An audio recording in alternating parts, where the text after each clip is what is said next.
Македонија годинава ќе ја заврши со раст на бруто домашниот производ од 3,1%, а во 2026 и 2027 со раст од 3%. Светска банка ги зголеми проекциите за земјава и според последниот извештај, споредбено со пролетниот, се во нагорна линија и тоа за 0,4% поени во 2025 и 0,3 и 0,2% поени за 2026 и 2027.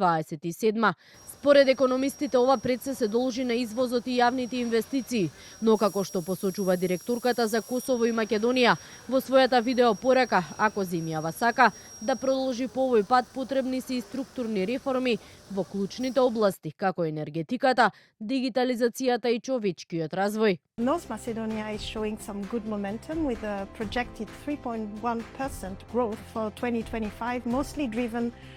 by public investment and exports. It also reports some good developments on the labour market, though it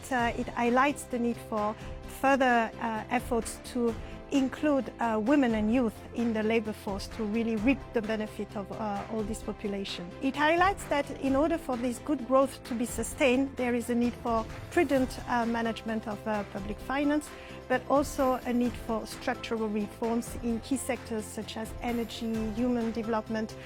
but also digital. Споредбено со земјите од регионот, пред нас годинава во однос на растот се Косово со 3,8%, Албанија со 3,7%, Црна Гора со раст од 3,3%, а зад нас Србија и Босна и Херцеговина со раст од 2,8% и 2,6%. А клучно, според Светска банка, е земјите од регионот да се фокусираат на отворање на квалитетни работни места, доколку сакаат да се одржи напредок кон приближување до Европската унија.